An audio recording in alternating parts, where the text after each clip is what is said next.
Well, we've had a long relationship, slightly strained in some ways, because I think that he felt at the beginning that perhaps more attention had been given to me than was given to him, and now it's gone the other way around. But you know, we've seen each other on and off for for more than 40 years. And he once lived downstairs when we first came back from the United States, and he used to eat regularly in the house. So we see him on and off, less now, now that he's got a partner. But no, we've seen each other on and off. It's a sort of slightly tense relationship, but it's okay. What about other friends? Well, I've got friends that I knew from school. My old friend Oliver Sacks, who was at St Paul's with me. Um, and then there are people I knew at Cambridge, like my brother-in-law, Carl Miller, who accidentally has the same name. He's married to Rachel, my wife's sister. Um, and occasionally people like Neil Asherson, with whom I was at Cambridge. But I don't have a lot of friends anyway now, and many of them are dead. People I knew from the New York Review of Books. Barbara Epstein has died. But I see the editor of the New York Review of Books from time to time. But on the whole, I've sort of withdrawn and don't see many people. I don't give dinner parties, and I occasionally go out with people, but mainly just down the road to have dinner with them or lunch. But I have fewer friends than I used to. I've sort of withdrawn into a somewhat misanthropic solitude, really. I mean, I see a lot of my wife and some of her friends, but otherwise I don't have a number of very close friends. Very difficult to believe in the idea of you being misanthropic. Well, I mean, as time's gone on and as I've gone on about this, if you live in a world where, in fact, you get people attacking you, uh, and and then there are people who resent and think that one is sort of over talked about. You get people who withdraw from you, and I withdraw from them, so that as life has gone on, and I've approaching my 80s, or I will be in 5 years or so. I I don't actually see friendship as a particularly important part of my life now. I mean, I'm much more interested in my children and my grandchildren. I mean, there are relatives I see, but I don't. I don't go out and have lunch as often as my brother-in-law does, for example. But I think he's withdrawn much more than than some of his friends. It, I mean, I don't feel particularly sad about it. It just is the way it's turned out. Have you got anything to say about old age? I mean, No, the only thing I have to say about old age is that this is one of the things that seems to happen, or has happened to me, is that while I was sort of sparklingly sociable in the early days when I was in the theatre, um, I it seems to be associated with getting older, not because I feel myself feeble or disabled by old age at the moment. I have a bad back and I can't walk round quite so much as I used to, but I'm perfectly healthy. But I don't have any particular feeling about the arithmetic sum of my years, as if it's getting on top of me and anything like that. I'm nearer to death, I suppose. And all I have anxieties only about what will happen when I get ill enough to be disabled and perhaps in pain and wish to end it. But otherwise I have no feelings about old age at all. I feel myself to be very much the same person that I was when I was younger. I mean, my interests are the same, and I go on reading the same sort of stuff and get as interested in a certain range of things as I was when I was, say, 30 or 40 years younger. So I don't feel age as such means very much to me. And about death, when it comes to death, does the idea of extinction trouble you? Or? Not at all, no. I mean, it's perfectly inevitable, and I don't have any sense of posterity. I don't think I'll be remembered long after I've died. There's nothing, there'll be nothing to see because all the things I do disappear.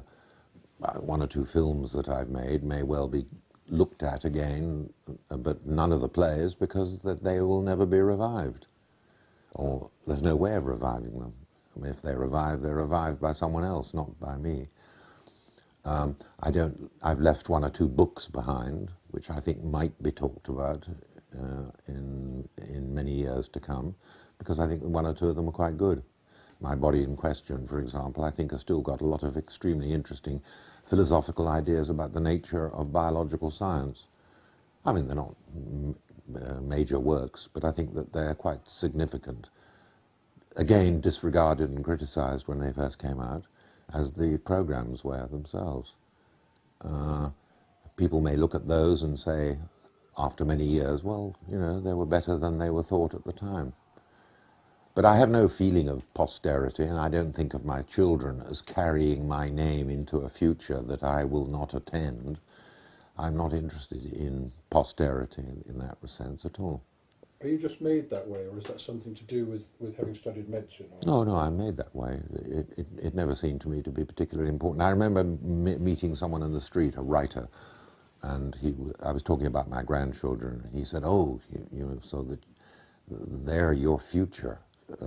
They will carry your name into the future." And I said, "It's a ludicrous idea. I'm interested in them as long as I'm alive because I love them, but I don't think I love them because they are, as it were, vehicles with my name stamped on the side, as if it was a car make labelled Miller. I'm not in the least bit interested in that. This twerp obviously thought of himself as being someone for whom posterity was important, and that there might be two ways of actually having a posterity, either by the books that he bequeathed to posterity or the children that he never had. I mean, I think he talked rather enviously about my having children, as if, in fact, they were vehicles which would carry my name into the future. I'm not in the least bit interested in what they do in the future on my behalf. I'm only interested in what they do on their own behalf, because I love them now. As I get older, the only thing I think does happen is that as I do less and less work in the theatre, which, I mean, the whole point about theatrical work, and I suppose the same would have gone for the scientific work, is that you have an obligation to go in at a certain time. You then meet a lot of people, and you work with them the whole day, and you know, have a drink with them and go out, and then you take a rest and get up the next morning with an appointment at 9:30 or 10 o'clock to do some more. Well, as my theatrical engagements diminish, because I'm no longer, you know, what they call a cutting edge, I don't get asked to do things as often as I used to, and therefore I have long periods of depressed idleness when I wonder, well, what ought I to be doing? So I keep trying to do some of this work. I try to write, but again I get blocked as well. I haven't written anything sort of coherent and serious for quite a long while, nor have I done much of this artwork. So I'm in a sort of a rather curious sort of desert period at the moment. I mean, it isn't that I like the theatre that much, but at least there's a reason to get up in the morning, because you've got a lot of people waiting for you to come up with ideas. And in the few things I've done in the last few months, I find myself pleased to be going and starting work, and then I find within about 10 minutes that I'm inventing like, with exactly the same vigour and imagination and intelligence that I did, perhaps even more than I did, say, 30 or 40 years ago when I first began doing it. I know so much now. I mean, there are some people who, when they work in the theatre, keep on repeating what they always did. But I know from the things I've done in the last 3 or 4 months, they've been some of the best things I've ever done in my life. I did a production of Hamlet about 3 or 4 months ago, and judging by the, for once, almost unanimously favourable criticisms, I realised I'd turned the play on its head and made people think about it for the first time, as if they'd never seen it before. But that's because, as I say, if you keep your wits about you, the older you get, the more you know about life, and you've seen a huge variety of things horizontally, and then vertically over the passage of time, you've seen so much more. You've seen everything that goes from youth to old age. So that, in that way, I slightly resent and am disappointed at the fact that I don't get used more often in the theatre, notwithstanding the fact that I wonder whether there's anything worth doing in the theatre. But every now and then when I get doing it, I find, well, I can do it probably as well, if not better, than most of my younger colleagues. What about other friends? Well, I've got friends that I knew from school. My old friend Oliver Sacks, who was at St Paul's with me. And then there are people I knew at Cambridge, like my brother-in-law, Carl Miller. But, you know, we've seen each other on and off for for more than 40 years. And he once lived downstairs when we first came back from the United States, and he used to eat regularly in the house. So who accidentally has the same name. He's married to Rachel, my wife's sister. And occasionally people like Neil Asherson, with whom I was at Cambridge. But I don't really see him on and off, less now, now that he's got a partner. But no, we've seen each other on and off. It's a sort of slightly tense relationship, but it's okay. Well, we've had a long relationship, slightly strained in some ways, because I think that he felt at the beginning that perhaps more attention had been given to me than was given to him, and now it's gone the other way around.